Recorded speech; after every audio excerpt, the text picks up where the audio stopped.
Assalamualaikum warahmatullahi wabarakatuh. Alhamdulillah, wassalatu wassalamu ala rasulillah Sayyidina Muhammad ibn Abdillah wa ala alihi wa sahbihi wa man wala wa la hawla wa la quwwata illa billah, amma ba'd. Ma'asyiral ulama al-fudala, ma'asyiral asatidzah al-kurama, wa bil khusus al-mukarram Kiai Haji Samsul Huda yang dimuliakan oleh Allah SWT, al-masyhur bi Makkah bi ismi Kiai Haji Hambali. Mudah-mudahan beliau senantiasa mendapatkan kesehatan, diberi umur yang panjang, fi taatir rahman, dan mudah-mudahan beliau senantiasa bisa mendampingi kita-kita yang sedang mencari ilmu agama di Ma'had Al-Husna Al-Alawiyah ini dengan perhatian dan juga kesempatan yang penuh, sehingga benar-benar kelak bisa menghasilkan generasi-generasi orang-orang soleh, alim, amilun bi ilmihi. Allahumma amin. Para ustadz dan juga para santri, juga tetamu yang hadir, alhamdulillah pagi hari ini saya bisa bersilaturahim di tempat yang sangat mulia ini, yaitu dalam rangkaian safar yang cukup panjang, dimulai dari saya dengan Al-Mukarram bertemu di Pujon, yaitu dalam rangka Multaqa Sanawi li Hay'atis Shafwa Al-Malikiyah, pertemuan alumni nasional, alumni Abuya Syed Muhammad bin Alwi Al-Maliki Al-Hasani Al-Makki yang dilaksanakan di Pujon, Malang. Kemudian kami sempat berbincang-bincang, yang ringkasnya saya infokan kepada beliau Kiai Samsul Huda bahwa semalam saya ada undangan di Rembang, di daerah Rombo. Di sana ada Maulid Nabi dan haul para sesepuh setempat. Alhamdulillah saya bisa hadir, dan selesai pengajian tepat jam 12 malam, tepat jam 00.00 saya ucapkan assalamualaikum penutupan. Kemudian sejenak ramatama, kemudian saya berangkat ke Senori sini. Sampai di Senori kalau tidak salah sekitar jam 1:30 atau jam 2.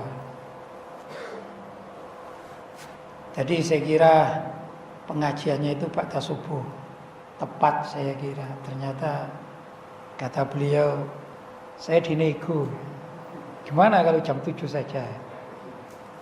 Ya, antara seneng dan senep. Seneng karena bisa tidur lagi nambah. Senep itu karena saya nanti malam juga ada pengajian umum di Malang. Jadi perjalanan cukupan panjang, sehingga istirahatnya pagi ini, tidak jadi sore nanti istirahat. Nah, itulah dinamika orang berdakwah, terkadang seneng, terkadang senep ya. Ada lagi Pak Kiai, tidak apa-apa ya bicara Pak Kiai ya. Seneng dan senep ini. Iya, sama-sama S-nya. Sama-sama S-nya. Saya bawa murid 3. Yang satu bagian nyuting, yang 2 bagian nyupir. Karena perjalanan malam. Jadi khawatirnya malam hari ngantuk, jadi agar tidak berisiko maka bawa 2 sopir. Ya memang bergantian. Saya lihat tadi pagi itu sarapan mereka itu seneng ya. Seneng Masya Allah. Tapi saya senep. Loh, kenapa? Ini bercanda, biar nggak ngantuk maksud saya. Nanti saya senep, saatnya senep tidur semua nanti. Saya makan, pertama minumannya manis. Saya ini sudah manis kok dikasih manis, kan sudah manis kan? Gula. Iya, saya pabrik gula. Sudah manis dikasih manis. Jadi minum ya senep kan gitu. Habis itu sarapannya Masya Allah, ini kesukaan saya ini. Tamis dan full, itu kesukaan saya. Tapi pedes. Padahal saya ini paling tidak suka pedes. Senep lagi ya. Itu dinamika antara seneng dan senep. Gak apa-apa lah. Biar yang ngantarkan saya yang gemuk-gemuk gitu ya. Insya Allah nanti Idul Adha ya tinggal nunggu gemuknya seberapa. Bukan anaknya dikorbankan, ya. Kambingnya nanti korbankan. Baik, mudah-mudahan sedikit bercanda ini bisa membuka semangat kita ya. Kami dulu di Abuya Said Muhammad bin Alwi Al-Maliki itu mengaji dengan manhaj Abuya. Thariqah itu ya manhaj itu ya thariqah.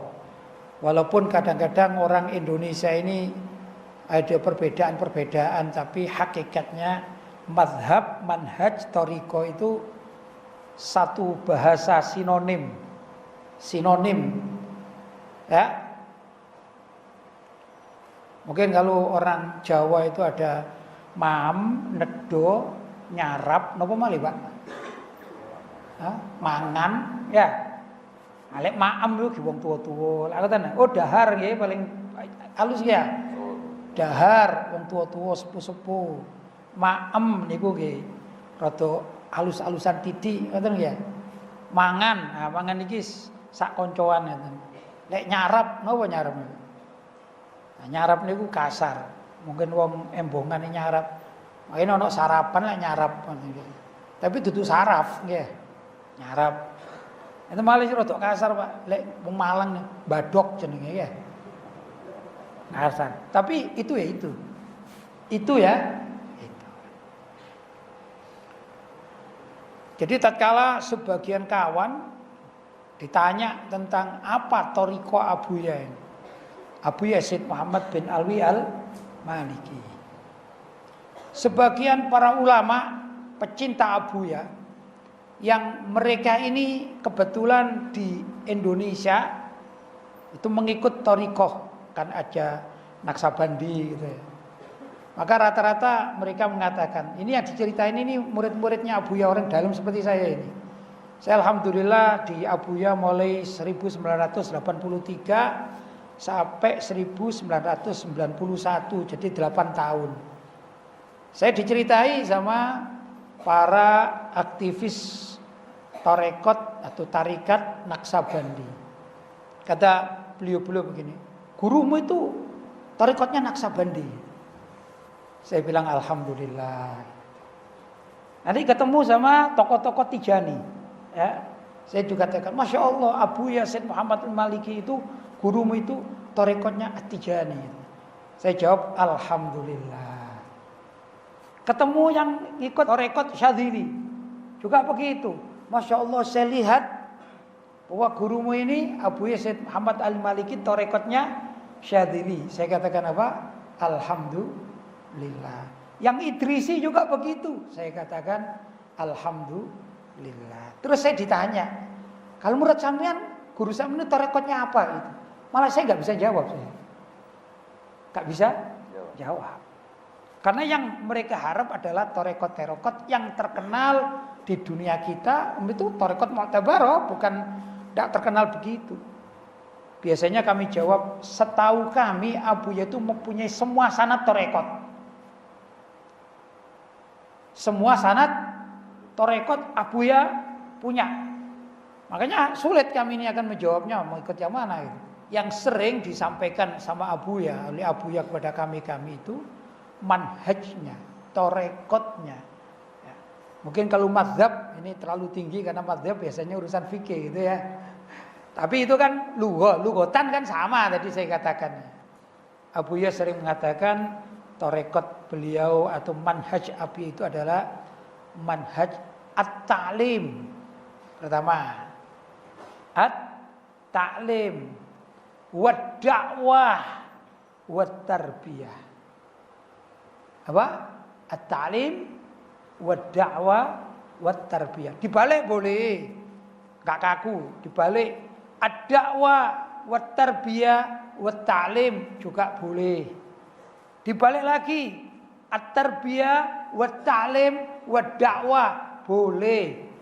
Ya. Gak ada yang mengharamkannya. Mungkin yang mengharamkan cuma Wahabi saja itu. Maksudnya gimana maksudnya?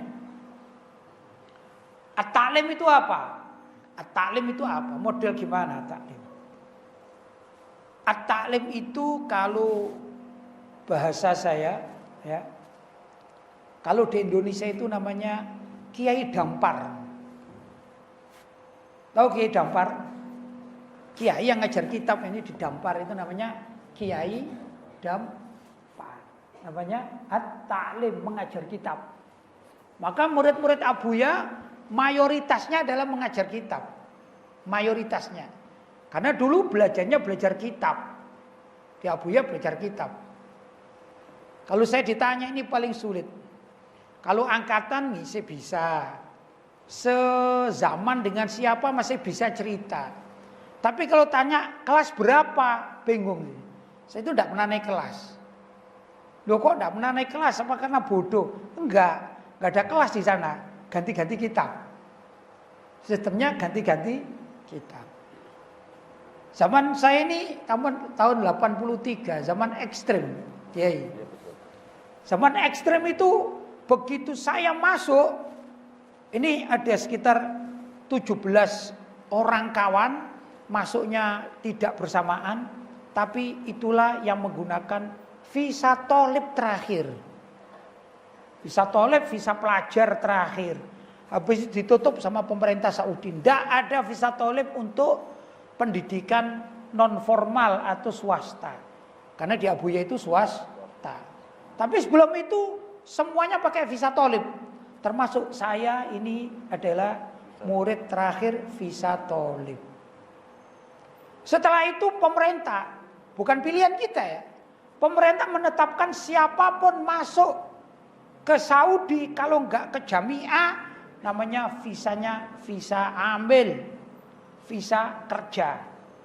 Jadi banyak kiai-kiai alumni Abuya yang setelah saya ini, ya kiai, ya Habib itu karena enggak mungkin dapat visa tolib sudah ditutup dari pemerintah, jadi namanya visa amil. Padahal di sana belajar sama. Hanya namanya visanya saja. Begitu. Ya. Balik lagi. Di Abuya itu ya membaca kitab. Karena itu ganti-ganti kitab ini. Setiap tamat kitab ini ganti lagi. Kalau ditanya kelas berapa? Saya katakan kelas saya ini paling ekstrim. Karena setelah perubahan itu kurang lebih 3 tahunan. Gitu ya. Abuya tidak terima murid karena kesulitan, tidak dapat visa tolib. Dan dalam kutip belum pengalaman bagaimana memperlakukan tolib yang menggunakan visa amil. Karena ada urusan dengan kafil lain begitu. Antum juga termasuk. Ya. Sulit, sehingga Abuya sementara stop tidak menerima apa? Santri. Jadi saya ini kelas 1 3 tahun sih. Gak naik selama 3 tahun karena nggak ada murid baru. Itu di sana. Kalau ada murid baru, misalnya 3, 4, 5 orang berarti saya naik pangkat namanya kelas 2. Nah itulah. Ya. Nah, kalau dihitung kelas sulit. Nah, ya ikhwan, semua itu kelas-kelas itu adalah kelas kitab, ngaji kitab. Paham ya? Karena itu cenderung menjadi apa? Tatkala pulang menjadi kiai bangku. Paham ya? Kiai bangku adalah manhaj Abuya yang dinamakan at-ta'lim. Intinya mungkin maksud Abuya Syekh Muhammad Al-Maliki itu berwasiat kepada murid-muridnya wahai murid-muridku, kalau engkau pulang kampung, pulang negaramu, jangan sampai tidak mengajar kitab begitu. Jangan sampai tidak mengajar kitab. Jadi jadikan mengajar kitab itu sebagai bagian dari hidupmu. Gitu ya. Itu yang pertama.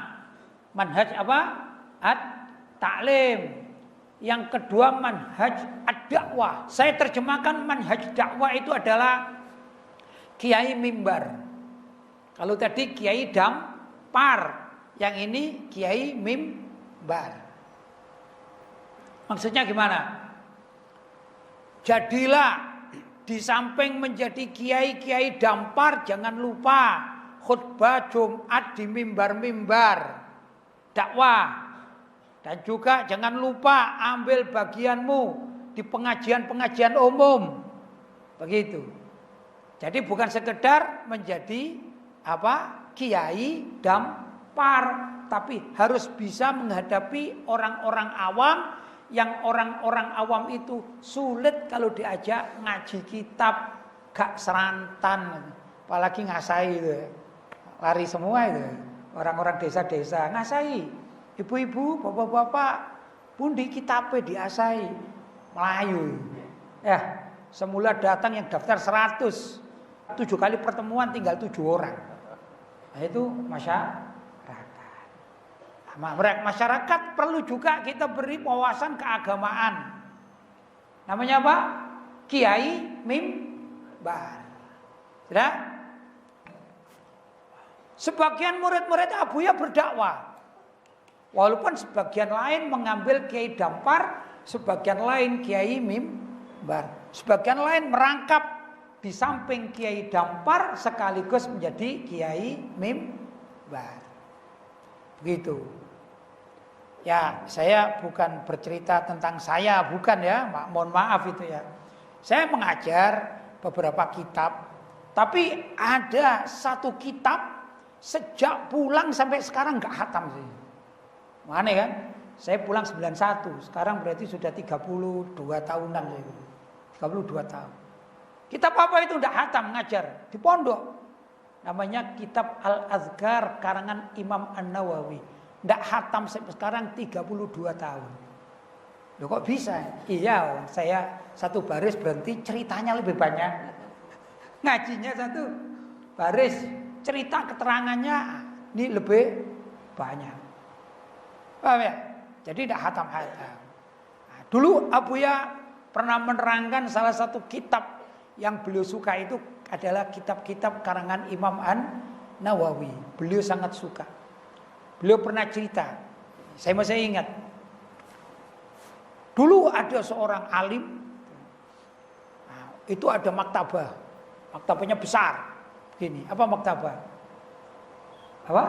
Perpustakaan. Sudah malam hari, nah, di saat sang alim ini mutolaah buku, tiba-tiba lampu padam. Lampu itu padam.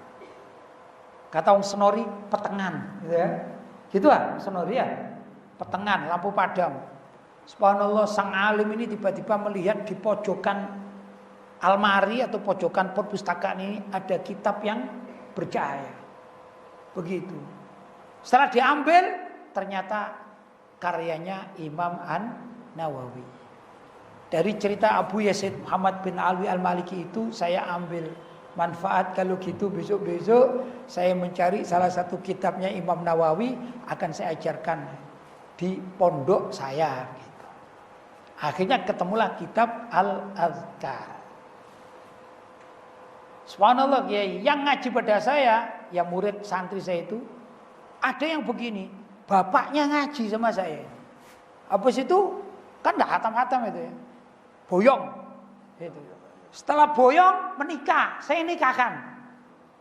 Akhir itu anaknya punya anak besar ngaji pada saya. Ngikut ngaji Al-Azkar. Terus anaknya boyong. Saya bilang, bapakmu ya sama kamu boyong, kitab Al-Azkar belum hatam.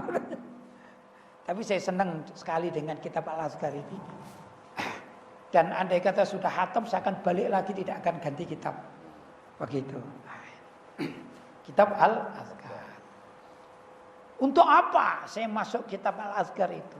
Nah, ini saya mau masukkan kitab Al-Azkar dalam manhaj dampar mimbar yang terakhir tarbiyah.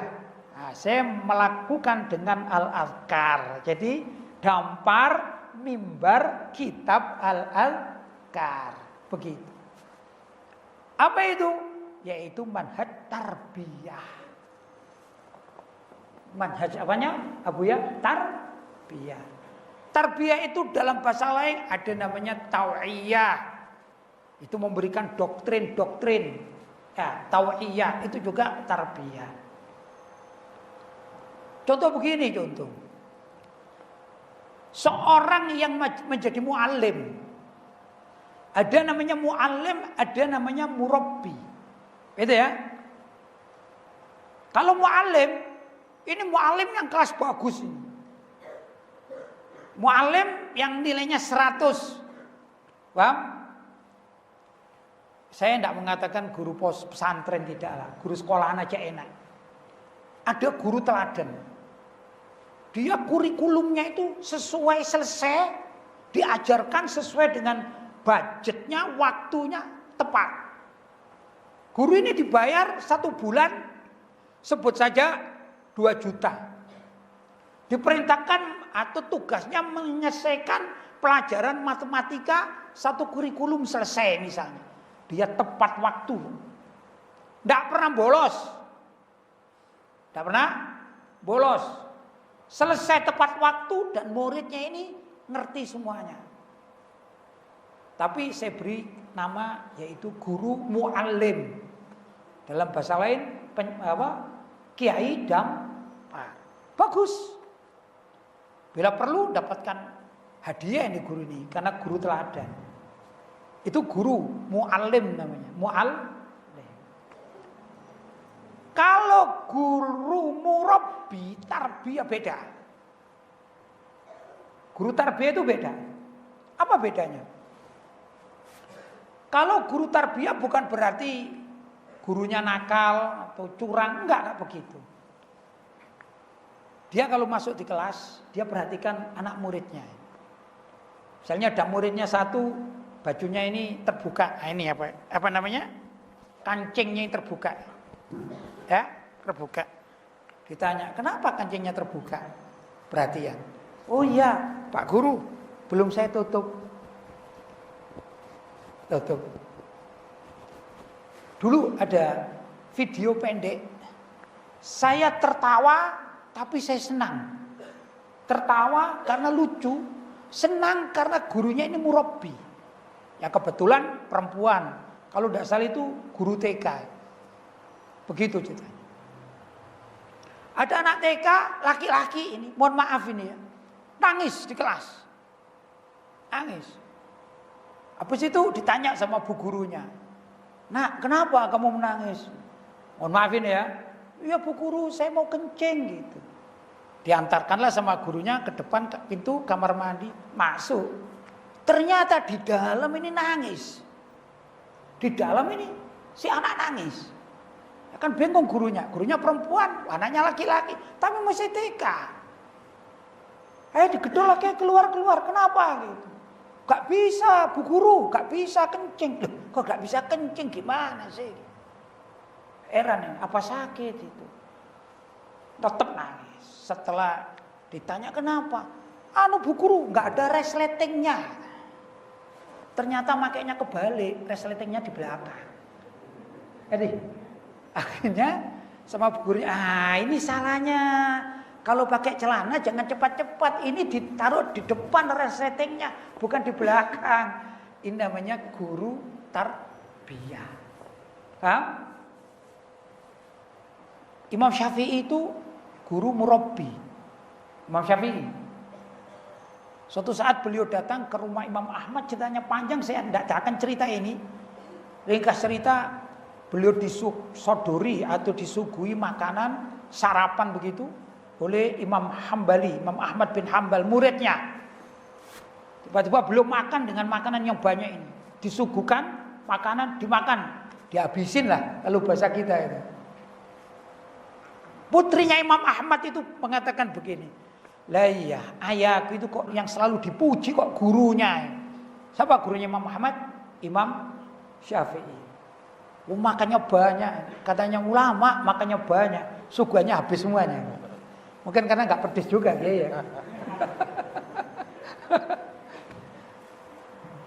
Akhirnya penasaran ini, putri Imam Ahmad penasaran. Bertanya, wahai ayah, tolong kau tanya sama gurumu, kenapa kok makan kok banyak? Gitu kok disebut ulama, apalagi imam mujtahid lagi. Setelah ditanya, wahai Imam Syafi'i, kenapa engkau makan di tempat bukan kenapa engkau makan suguhan kami kok banyak? Apa jawabnya? Wahai, mungkin kalau bahasa kita, wahai Ananda, wahai muridku Hambali, Ahmad bin Hambal, gini loh, aku selama ini jarang makan yang enak-enak, aku makan sekedar aja.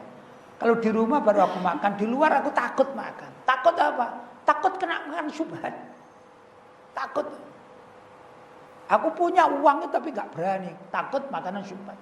Aku masuk di rumahmu, aku yakin seorang Ahmad bin Hambal tidak mungkin nyugui saya, gurunya, dengan makanan syubhat. Jadi aku yakin ini adalah halalan thayyibah. Itu tarbiyah.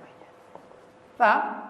Kepedulian seperti itu namanya tarbiyah. Nah, guru-guru ahli tarbiyah, apa ya? Itu yang dikatakan laulal murabbi ma araftu rabbi. Kalau bukan murabbi, guru-guru ahli tarbiyah, aku tidak akan kenal Tuhanku. Karena kalau mu'alim belum tentu mengenalkan seseorang kepada Tuhannya. Ya. Tapi kalau murabbi itu yang mengenalkan seseorang kepada Tuhannya, yaitu Allah Subhanahu wa taala. Paham ya? Nah, kalau dakwah tadi, dakwah mengajak orang untuk kembali kepada Allah Subhanahu wa taala. Abuya As-Said Muhammad bin Alwi Al-Maliki mempunyai tiga-tiganya dengan sangat sempurna. Beliau ahli taklim, kedua ahli dakwah, yang ketiga ahli tarbiyah. Itu yang diajarkan kepada murid-murid Abuya As-Said Muhammad bin Alwi Al-Maliki. Karena itu mayoritas saya katakan murid-murid Abuya yang tidak gabung dengan torekot-torekot yang baik-baik, saya katakan torekot-torekot ini baik-baik, nggak ada yang tidak baik, ya. Kecuali kalau torekot syad, ya, yang sesat, syadza, ya enggak. Ini torekot-torekot mu'tabaroh ini baik-baik semua. Dan saya pernah tahu bahwa Abuya ini mempunyai semua sanad torekot. Tapi Abuya tidak mengajarkan kami ini salah satu torekot dari apa yang sudah ada di masyarakat atau mu'tabaroh. Tidak. Abuya justru mengajari kami itu adalah apa? At-ta'lim, wad-da'wah, wat-tarbiyah. Nah, ya ikhwan, dakwah itu juga macam-macam. Kalau jadi taklim sudah, tarbiyah ya lumayan. Ya mudah-mudahan nanti kalau masih ada ada keterangan saya ingat akan saya ulas lagi. Tapi saya kembali pada dakwah sekarang yang belum saya ulas ini. Dakwah. Ini kadang-kadang orang menerjemahkan dakwah itu salah kadang-kadang. Dakwah itu ya amar ma'ruf. Salah. Dakwah itu amar ma'ruf nahi mungkar. Jadi dakwah dibagi dua ya ikhwan. Dakwah amar ma'ruf dan dakwah nahi mungkar. Kalau amar ma'ruf ya mengajar kebaikan. Amar ma'ruf boleh dakwah secara ilmiah tapi juga dengan secara fisik.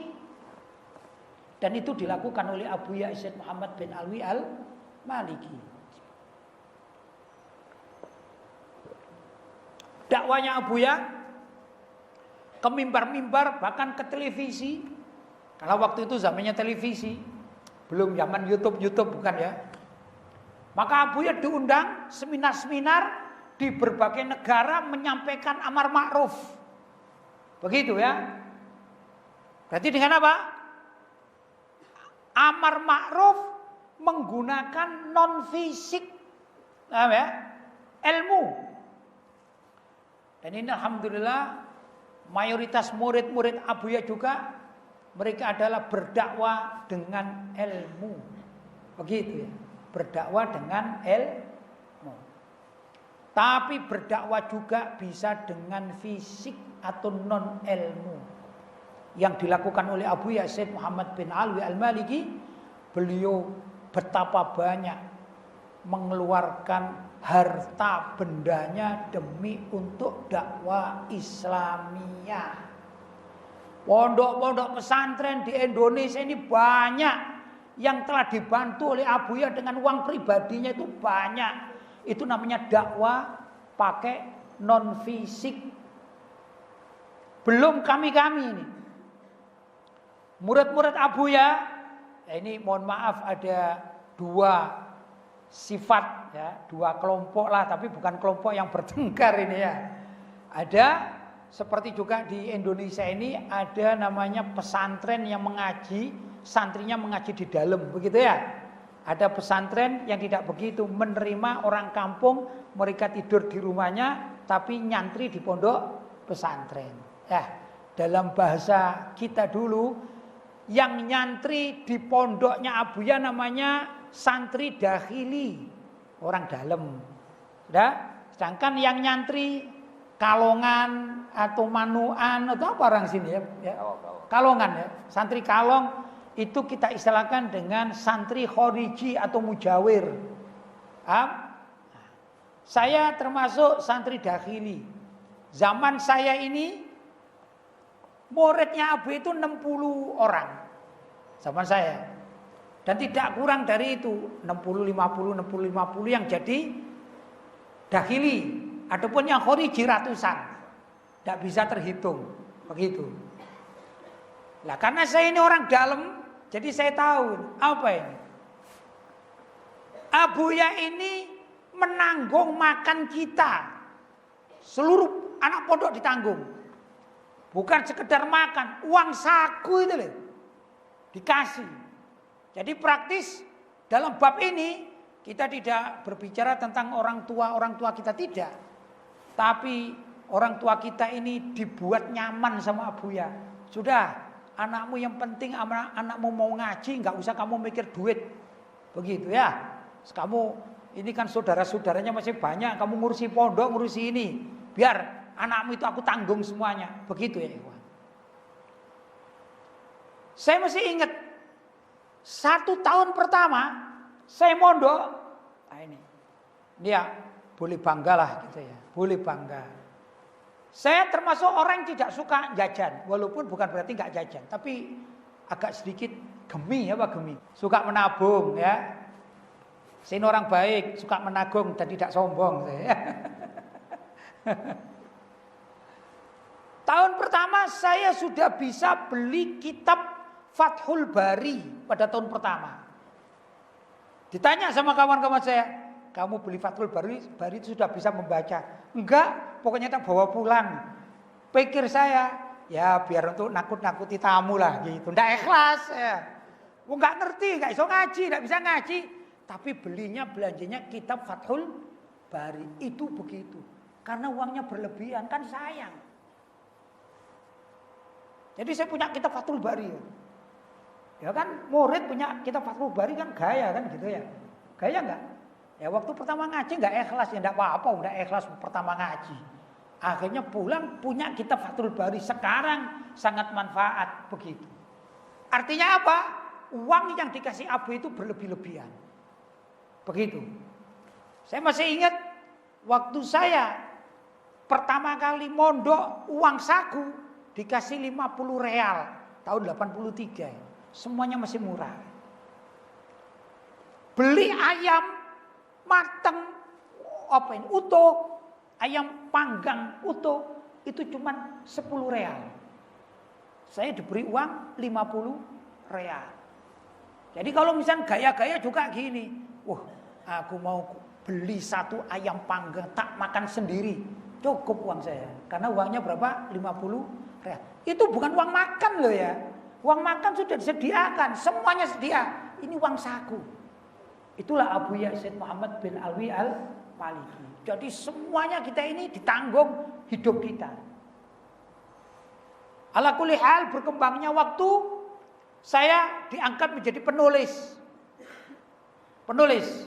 Yang namanya penulis juga kan boleh manja ya, sama Abuya kan boleh manja. Itu saya sering minta belikan kacamata. Tanya, ya Lutfi, kenapa kok tulisannya lambat itu? Abuya kacamatanya sudah gak cocok ukurannya. Terus gimana? Ya Abuya belikan, dibelikan itu. Ini tarbiyahnya Abuya menganggap kita sebagai anak. Minta duit pada kiainya ini. Berani saya waktu, kok berani, gak kurang ajar. Disuruh gitu sama Abuya. Kalau gak gitu bukan anak namanya. Nah, kesempatan saya gitu. Beli. Udah berapa kali saya habis kacamata ini. Seneng ya. Begitu ya Ikhwan. Ini diantara tarbiyah, Abuya itu menganggap murid-muridnya sebagai anak. Tarbiyah, karena ingin tahu sifat-sifatnya. Jadi Abuya ini yang saya tahu, saya punya kawan akrab, sifatnya beda sama saya. Contoh misalnya, kawan sini pemalu, saya pemberani gitu. Nanti Abuya menghadapi sang pemalu itu beda dengan menghadapi saya beda. Abuya tahu bos, oh nah ini begini. Beliau karena punya jiwa tarbiyah. Kalau saya ini orangnya tahan banting sih. Ya ini paham ya. Saya ini tahan banting. Ya mudah-mudahan gak mundur sejengkal melawan musuh manapun, saya gak mundur. Itu sifat sikap. Mungkin di sini ada orang Wahabi, saya tantang gak apa-apa. Ada orang Wahabi saya usir sama saya. Itu sifat saya gak takut sama musuh. Beda bu caranya menghadapi saya dengan nada. Bukan berarti gak baik. Ada orang yang ngajinya Masya Allah gitu. Tapi beliau ini pemalu. Tapi suka menulis, suka gini. Bukan dengan lisan. Ya beda. Indikasi sama Abuya ini. Kitab coba kamu mutolai seperti gitu. Lalu kalau saya, ya kadang-kadang diajak berdebat ya. Dites sama Abuya, dites. Kalau begini-begini apa kira-kira? Begitu itu Abuya. Jadi mempunyai trik-trik tersendiri kepada murid-muridnya. Sehingga jadilah murid-murid Abuya itu dengan berbagai macam warnanya. Yang semua itu tiada lain karena berkat tangan terampil tarbiyah Abuya As-Sayyid Muhammad Alwi Al-Maliki. Berkat apa? Tarbiyah. Setelah pulang ya ingin ngikuti. Dulu Abuya pernah waktu di Mekah ini memuji salah satu murid. Saya lupa ini murid ini sudah mengarang kitab waktu jadi santri. Mengarang kitab. Yang saya tahu di antara lain ya Habib Soleh Al-Idrus Malang itu mengarang kitab di mana? Di saat beliau masih jadi murid Abuya di Mekah. Itu guru kelas saya ini. Saya ini kan murid ya. Sudah muridnya Abuya, muridnya Habib Soleh di kelas lagi. Gitu. Ya, saya nggak naik-naik gitu. Kelas 1 terus itu. Tapi saya orangnya nggak mau diem. Namanya orang, nggak apa-apa, biasa. Murid itu pertama ndak ikhlas itu biasa, tapi meniru yang baik. Dulu mendapatkan syair tentang masalah meniru yang baik itu tasyabbahu ilam takunu mithlahum inna tasyabbuha bil kirami falahu. Tasyabbahu, ikut-ikutlah, menirulah. Tasyabbuhu ilam takunu mithlahum, walaupun kamu belum seperti mereka. Inna tasyabbuha bil kirami, sesungguhnya menyerupai orang-orang yang baik itu falahu adalah suatu keberhasilan. Para santri beli imamah dipakai model kiai gitu ya. Model kiai. Kan ada gitu, pakai sorban. Ditanya, "Kenapa kamu gitu?" "Aku kan gaul," katanya gitu. "Apa gaul?" "Gaya ulama." Oh, gayanya gaya ulama. Daripada gaya bajingan ya pakai tende, pakai gini kan mending gaya ulama. Namanya santri apa? Gaul, gaya ulama. Dulu begitu kami itu melihat kakak-kakak kelas. Enak ya, bisa ngarang dipuji ya sama Abuya gitu. Akhirnya maksa kita ini. Maksa nulis. Tapi saya pertama nulis bahasa Indonesia. Motas saya ke Abuya bukan orang Indonesia, gak ngerti. Gimana ini gitu. Wah, akhirnya saya nulis bahasa Indonesia, saya Arab-Arabkan gitu. Ini masih awal ngarang sih, saya Arab-Arabkan. Sudah, saya beri judul namanya Kalimat Laha Ma'anin. Wah, kayak gaya ini saya. Wis, alhamdulillah, saya niru gayanya Ustadz kelas. Mau tasnya ke Abuya takut. Ya kalau nahwunya bener. Kalau nahwunya salah. Nah, ini Abuya orang Arab kan paham ya enggak? Abuya itu orang Arab, jadi kalau nahwu salah kan diketawain kita. Kan gitu. Oh, saya ini punya trik. Katanya dulu triknya kancil ya. Tahu ya? Ada macan jadi raja, terus ada kancil yang lumayan cerdik, ya gitu. Saya bilang, termasuk kepada Gus Naje, saya bilang, Gus, saya ngarang asal-asalan, jenengan betulin nahwunya nopo Gus. Saya ngarang isinya Gus Naje bagian nahwunya, lumayan kan gitu kan. Jadi lumayan. Saya waktu mungkin kelas 2 barangkali, kalau ada kelas baru kelas 2. Akhirnya dibetuli sama Gus Naje. Saya begini ya ikhwan, saya berangkat ke Mekah itu tamatan SMP negeri saya. Ibtidaiyah, kemudian SMP negeri, kemudian saya siap-siap mondok 1 tahun kemudian berangkat. Ngerti apa nahwu sih? Tidak bisa nahwu waktu itu. Begitu trik. Nah, ini diajari kalau jadi alim, jadi ulama atau jadi santri, jadilah santri yang cerdas. Bisa berpikir. Ya, santri boleh samad wa ta'atan tapi harus cerdas. Begitu. Saya pun begini, wah biar diterima sama Abuya, saya taseh. Saya bilang sama Gus Naje, Gus, nun sewu, jenengan betulkan ini nahwunya. Makanya beberapa ini salah, ini mesti ini. Tapi kalimat-kalimat saya, iki ojo dek ngarep, iki dek buri, gak pas kayak gini. Akhirnya sudah selesai ditaseh sama Gus Naje. Yakin saya, oh karya saya ini sudah bagus berarti. Saya bawa ke Habib Shalih Al Idrus. Beb, menurut antum gimana? Oh bagus ini. Ini zauk Arabinya ini yang kurang. Zauk Arabi itu apa ya San? Perasaan lidah, kemampuan sebagai orang Arab. Lah saya Gus Naje kan orang Jawa. Sedangkan Habib Shalih Idrus kan orang Arab kan. Saya tasaikan, dibetulkan. Ini sebaiknya begini, penggunaannya begini. Oh gitu Beb ya, saya roba. Sudah, selesai, yakin saya. Ini ulama 2 sudah mentasih, tinggal maju ke Abuya. Biar Abuya sayang sama saya, bahwa saya walaupun anak kecil tapi saya berani mengarang kitab. Kecil, kitab kurang karangan saya itu kalimat lamanin kecil. Tidak terkenal juga, kecuali anak pondok saja. Saya maju ke Abuya, alhamdulillah saya nyoba ngarang. Yang lucu, di bawah itu saya tulisi. Setelah karangan ini dibaca sama Abuya rupanya senang, di bawah saya tulisi, lucu tulisan saya itu. Ana Lutfi Basori gitu. Ingat saya. Wulidtu yaumal itsnain. Ana fi hubbil haramain. Pakai gitu. Langsung sama Abuya dibaca. Ketawa Abuya. Intan Nabi wulidta yaumal itsnain katanya begitu. Kamu ini kayak Nabi ya? Nabi Muhammad kan lahir hari Senin. Dicandai saya. Masya Allah telah, ente Nabi ya. Abuya berguru, ente Nabi ya. Ente lahir hari Senin ini. Wulidtu yaumal itsnain. Itu canda Abuya. Akhirnya buku itu diterima sama Abuya. Abuya dengan keadaan senang. Ini modal saya. Modal saya. Berarti saya bisa menulis. Begitu.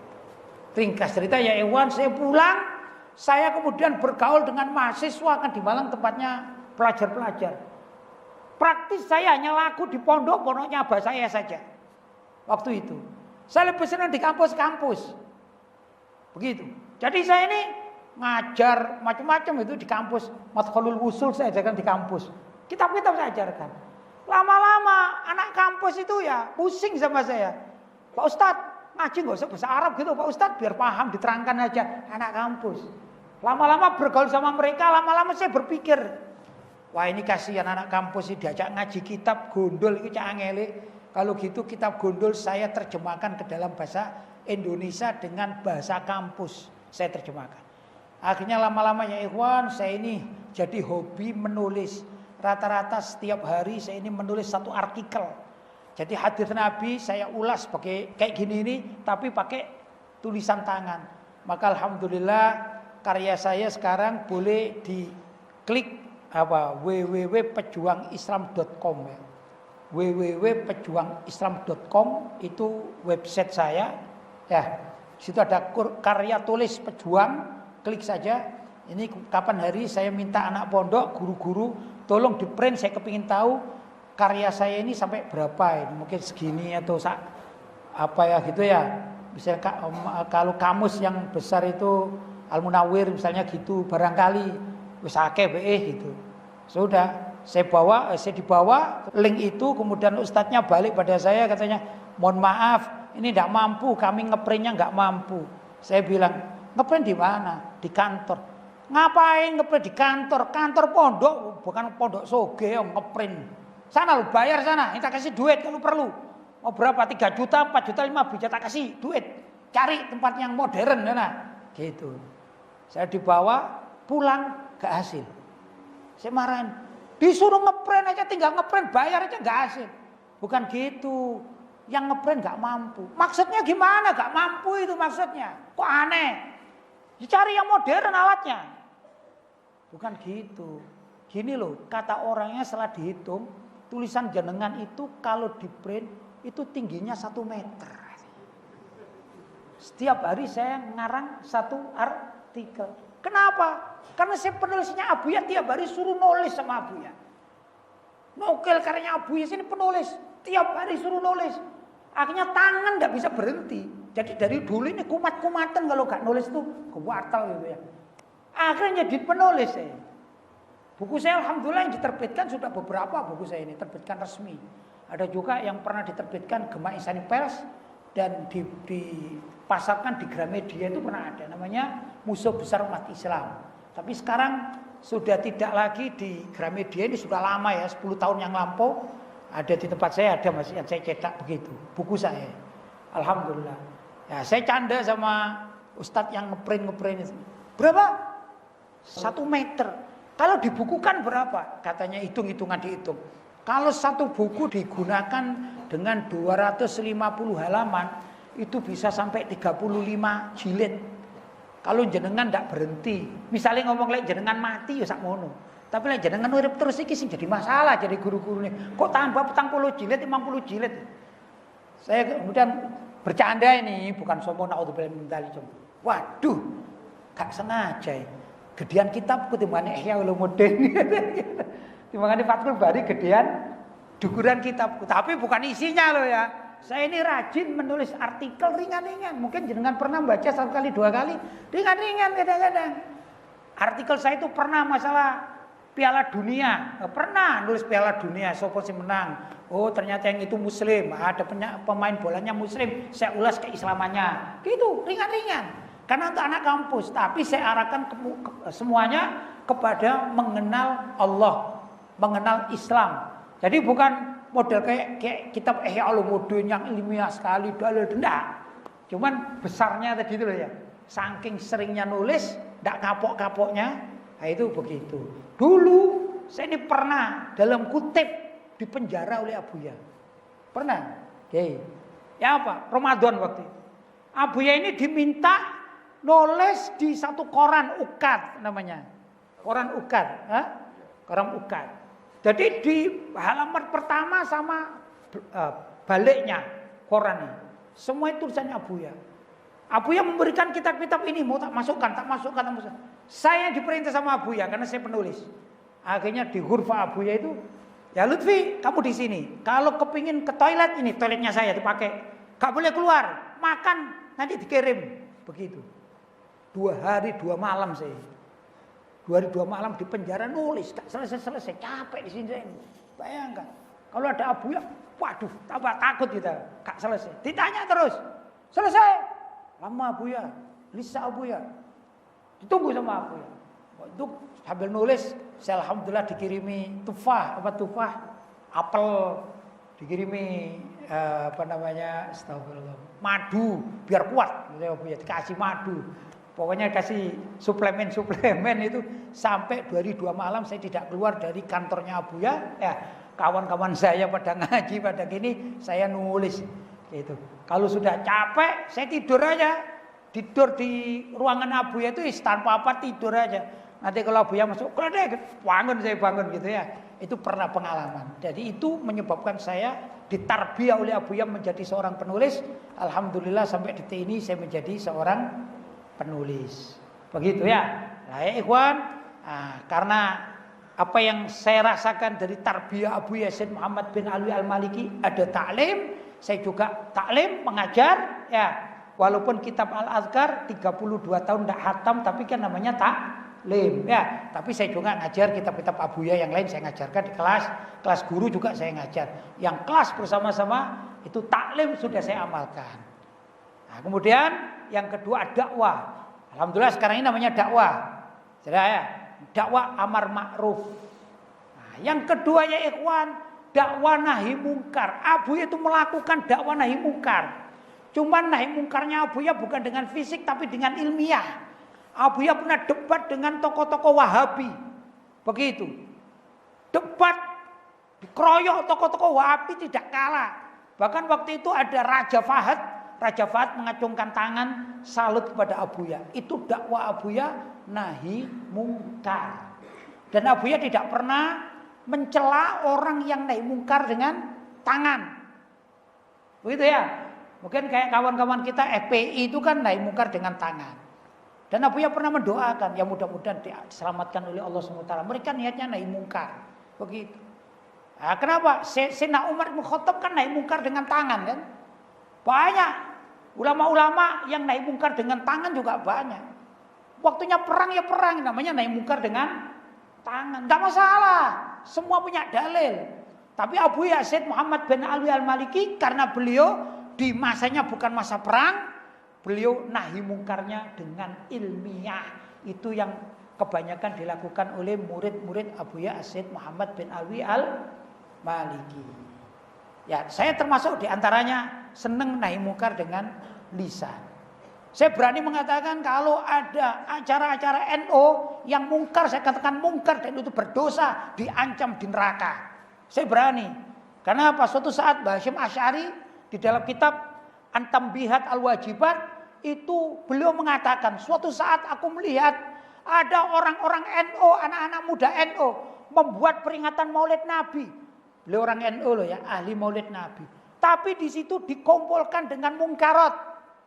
Ada tabuhan-tabuhan, bukan rebana. Itu tabuhannya pencak. Pencak zaman itu. Akhirnya adu jotos. Antara pemain pencak-pencak adu jotos. Itu pertama, itu nggak bagus kata beliau. Yang kedua juga di situ dilihat, bahkan yang melihat adalah orang laki-laki dan perempuan. Yang tidak terbatasi, nggak ada batasan. Maka aku bubarkan itu. Peringatan maulid model demikian. Itu maulid yang ada mungkarot. Oleh Mbah Hasyim Asy'ari dibubarkan. Saya sampaikan. Karena itu perlu dibubarkan. Kalau ada orang warga NU membuat maulid di gereja. Itu bid'ah dhalalah. Harus dibubarkan. Harus berani kita. Itu tarbiyah. Berkat tarbiyah Abuya. Berani mengatakan yang haram-haram. Yang halal-halal.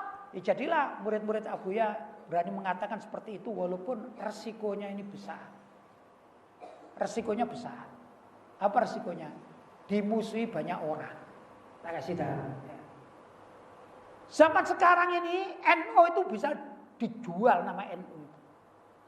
NU itu bisa dijual. Apalagi zaman pemilu-pemilu. Kalau saya misalnya ketua ranting, saya bilang sama partai, partai mau bayar saya berapa? Tak ajak semua. Anggota itu nyoblos sampean, dijual itu. Akhirnya apa?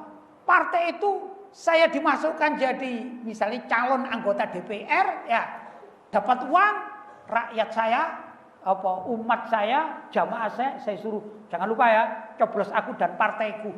Ada loh Pak begitu. Namanya jual apa? Jual beli suara. Kadang-kadang yang lain malu gak enak yang lakukan ini kiai gitu. Ustadz, ya gimana lagi? Oh tidak boleh gitu, tidak boleh diam. Katakan, ini ustadz yang melanggar hadis ar-Rashi wal murtashi finnar. Ini Kiai Roshi namanya ini sama Kiai Murtashi. Sogok menyogok. Ini yang repot. Maka adanya lagunya itu. Sogok menyogok menjadi satu. Itulah Indonesia. Hobinya sogok menyogok. Repot. Harus berani bicara. Mbah Hasyim, pendiri NU, andai kata tahu ini ada kiai sogok menyogok, dihabisin sama Mbah Hashim. Itu Mbah Hashim Asy'ari. Abuya pun kalau kita melihat sanad silsilah sanad ilmiah, Abuya Said Muhammad Alwi Al-Maliki ke atas-atasnya itu bertemu dengan sanadnya Mbah Hashim Asy'ari. Karena itu sama kerennya, sama. Saya baca karyanya Mbah Hashim Asy'ari. Kalau kata Kiai Samsul Huda, saya Gus Najeh ini orang keren-keren. Gak ada apa-apanya sama mereka. Saya lihat surat menyuratnya Mbah Hashim Asy'ari itu Belanda dilawan, ditantang Belanda. Saya nggak ada Belanda di sini, terpaksa ya Cina dilawan, terpaksa. Itu pun dengan lisan saja gitu. Oh, kalau Mbah Hashim Asy'ari enggak, dengan pasukan. Itu zaman demikian, zaman perjuangan ya ikhwan. Maka kita hanya dengan lisan aja dikatakan, waduh ini kok ganas amat. Ganas apanya? Begitu gitu. Ini yang terjadi. Resikonya ya dikeluarkan dari NU gitu aja resikonya. Alhamdulillah keluarga saya ini semua pengurus NU, bahkan abah saya juga lama jadi mustasyar NU Jawa Timur itu lama. Akhirnya saya alhamdulillah 2 periode saya digunakan, diambil, diminta untuk menjadi wakil Rois Surya NU kelas kecamatan. Alhamdulillah. Lumayan Kiai, daripada enggak sama sekali. Tapi kalau naik ke PCNU haram, gak boleh masuk. Kiai itu enggak boleh, saya di blacklist nama saya. Di blacklist. Itu PCNU, apalagi PWNU, apalagi PBNU. Ini model gini enggak menguntungkan. Ada rapat, saya dapat bocoran. Ada rapat di PBNU ini, rapat. Itu waktu zaman mau pergantian PBNU, saya nggak menyebutkan zaman siapa. Ada kawan satu ini yang lucu itu. Siapa kira-kira ketua PBNU yang akan datang yang paling pas itu siapa? Ada sebut nama-nama Kiai Fulan, Kiai Fulan, Kiai Fulan. Terus kawan ini iseng nyebut nama saya. Lah itu ada Kiai Lutfi Basori itu. Dikomentari gitu. Jangan dia. Kitanya dia orang miskin nanti. Apa? Duit dari Amerika haram. Duit dari Iran haram. Duit dari Cina haram. Makan apa kita ini gitu. Begitu ya ikhwan. Ini saya diketawa, saya ketawa. Orangnya masih ada sekarang. Ya saya nggak nyebut gitu aja. Begitu. Jadi kalau sudah kena orang yang suka mengharamkan itu sulit menjadi pengurus NU. Karena suka mengharam-haramkan itu. Itu kan turunannya Wahabi itu kena. Lihat modalnya di Mekah. Udah segitu haram. Terus yang enggak haram apa? Yang enggak haram itu ar-rashi wal murtasyi enggak haram menurut mereka. Boleh-boleh saja. Duit ASEAN Foundation boleh. Kami menerima uang dari ASEAN Foundation boleh. Kan sesama manusia. Kan gitu. Jadi uang ini menjadi apa ya? Ya seperti itulah zaman sekarang. Sekarang Abuya tarbiyahnya beda. Abuya itu pernah kakak kelas. Suatu saat kakak kelas saya ini pergi umroh.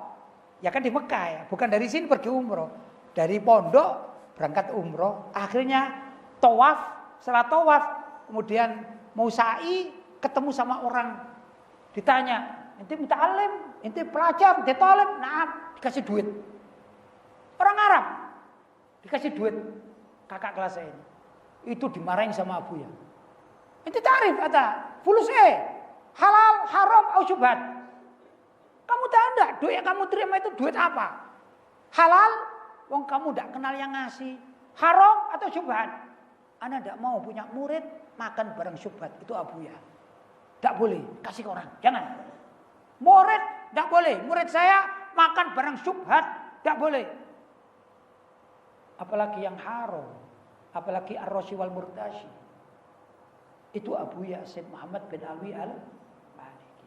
Tarbiyah Abuya. Maka semua uang dari Abuya. Demi apa? Agar di saat belajar ilmu itu sang murid menerima ilmu dengan secara sempurna, sesuai dengan tahtid. Apa yang dilakukan oleh Abuya, yang digariskan oleh Abuya itu yang kenyam, itu yang diambil oleh murid-murid Abuya, sehingga menjadilah besok-besok termasuk punggawa-punggawa ya, atau penjaga-penjaga keislaman yang ada di Indonesia. Itu maksud Abuya. Jangan semuanya kemudian terlibat hal-hal yang tidak baik. Jadi apa tadi? Manhaj Abuya apa? Pertama, at-ta'lim. Yang kedua, ad-da'wah. Yang ketiga, at-tarbiyah. Saya tambah satu ya. Ini ijtihad saya. Bukan dari Abuya, tapi bukan berarti Abuya tidak mengajarkan. Tidak. Cuman tidak pernah disebut. Tapi ini ijtihad saya mempelajari apa yang dilakukan Abuya. Apa itu? Hendaklah seorang murid atau ustadz mengerti siasat politik. Tapi kata Abuya, hendaklah kalian belajar politik, tapi jangan tergerus oleh dunia politik. Begitu. Umat Islam yang tidak ngerti politik maka akan dipimpin oleh orang-orang jahat yang ahli politik. Belajar politik. Abuya juga sering mengatakan ini dalam kitab-kitab tentang siasat Islamiyah. Begitu ya. Daulah Islamiyah, siasat Islamiyah banyak. Kitab-kitab ulama dipelajari. Supaya apa? Tidak mudah dibohong-bohongi oleh dunia politik. Tahu sama dibohong-bohongi? Tahu enggak? Sekarang lagi mekar, marak dibohong-bohongi. Medsos sih. Kan banyak itu. Ada seorang calon gubernur, kadang calon presiden, wudu kebalik. Wudunya kebalik. Ada yang wudu wajah gini, terus cuci tangan segini, lengannya enggak diginikan. Itu wudu cap apa itu? Itu sedangkan masyarakat umum, oh calonku ini pinter sholat. Karena apa? Wudu. Yang dulu ada wudu terbalik. Habis wajah, kaki langsung. Tangannya mana? Oh belum, lupa. Ini namanya kebohongan-kebohongan publik yang dilakukan oleh dunia politik. Kalau santri tidak kenal politik, kiai tidak kenal politik, dimakan oleh politik, akhirnya apa yang terjadi? Dikuasai oleh orang-orang jahat yang ahli politik. Politik itu siasat. Politik itu siasat, siasat itu strategi. Rasulullah itu ahli strategi. Sayyidina Umar bin Khattab ahli strategi. Sayyidina Khalid bin Walid yang memenangkan peperangan-peperangan, ya, itu ahli strategi. Jadi seorang santri, seorang ulama, kiai, ustadz harus belajar strategi agar tidak dibohong-bohongi oleh orang-orang ahli politik jahat. Gini loh, strategi itu ya. Pesantren ini misalnya. Kalau kiai kita ini polosan ya, tidak ngerti strategi. Ntar lagi ini mati. Kenapa? Buatnya nggak cukup. Begitu. Terus gimana ini? Ya harus tambah. Ini sekarang berapa buatnya ini? Misalnya ini 1.000, tambah berapa? 5.000. Ya sudah, sudah saja. Ya sudah. Dimatikan lagi dari pusat. Plok, mati lagi. Pak Kiai nggak cukup Pak Kiai. Gitu ya. Tambah lagi berapa? 10.000. Oke 10.000. Yang penting saya bisa ngaji ya. Gitu ya. Ya 10.000. Sebulan mati lagi. Jadi mati lagi. Kok mati? Dayanya enggak kuat Pak Kiai, 15.000. Sudah. Ini jadi masalah apa? Pak Kiai betul hidup, tapi pajaknya waktu 1.000, misalnya 1.000 wattnya 1.000, bayarnya cuma 500.000. Begitu dinaikkan berapa tadi? 5.000, bayarnya 1,5 juta. Begitu 10.000, bayarnya bisa 2 juta, 3 juta. 15.000, bayarnya bisa 10 juta. Habis uangnya Kiai ini. Buat apa? Bawa ke PLN. Padahal misalnya kalau berstrategi, beliau ini misalnya cari tukang ahli PLN yang lain. Sama lihat sih kenapa? Oh enggak Pak Kiai, cuma dijeglekkan kok gini. Ini Pak Kiai ceklik loh. Karena kiainya enggak ngerti dunia PLN, dibohong-bohongi oleh petugas PLN. Setiap bulan rugi berapa? Bisa rugi 10 juta. Kan kasihan. Itu karena nggak ngerti strategi. Itu contoh ringan. Ya. Gimana dengan status tanah ini? Status tanah ini perlu berstrategi. Dilihat. Kadang-kadang kiai-kiai ikhlas. Saya nggak ngurus gitu-gitu. Iya, kiai masih ada. Ya. Pejabat kok desa masih sungkan. Nanti kiai kan punya anak. Kiai wafat nggak sungkan sama anak. Diberendel, dihabisin ini. Diambil ini. Karena kiainya di pondok pesantren tidak begitu peduli dalam dunia politik siasat seperti kepemilikan tanah. Berapa banyak kiai-kiai yang ikhlas lillahi ta'ala bangun gedung-gedung tinggi, diusir dari gedung yang dia bangun. Apa yang terjadi? Anak cucunya tidak bisa menikmati, membangunkan untuk orang lain. Mending kalau misalnya ini, mohon maaf ya, yang rampas itu ustadz misalnya, ustadznya masih murid sini itu mending. Apa? Minimal ajarannya Pak Kiai masih dilanjutkan. Gimana kalau yang rampas itu orang Wahabi, orang Syiah, orang liberal, habis. Akhirnya Pak Kiai wafat, bukan lagi ditahlili, dipisui. Iki ahli bid'ah, kurang ajar. Na'udzubillah min dzalik. Kenapa? Karena kiainya enggak pandai politik. Jadi politik tidak harus jadi DPR, MPR, tidak. Ya, ngerti politik itu agar tidak dibohong-bohongi oleh penjahat-penjahat politik. Di Indonesia ini ada politikus putih yang baik, ada dan banyak. Tapi ada yang politikus hitam. Ya, polnya sudah pol-polan, tinggal tikus hitam. Ya, politik. Nah, polnya sudah pol-polan, nah tinggal apa? Politikus, tinggal tikusnya warnanya hitam. Itu banyak di Indonesia banyak. Ya, kalau kita tidak mengerti dunia politik, kita akan dimakan oleh orang-orang politik. Kata Sayyidina Ali bin Abi Thalib terkait dengan politik itu, ya, apa kata beliau? Hakun bila nizam ghalabahul batil binidham. Hak, barang hak pesantren ini kan hak, benar. Bila nizam tanpa aturan, suruh ngurus sertifikat tidak mau, bukan bagianku, aku tidak ngerti, nggak minta tolong sama orang yang paham, nggak ngambil notaris, diem aja. Aku yang penting alal hak sudah. Itu namanya hakun bila nizam. Suatu kebenaran tanpa ditata dengan rapi.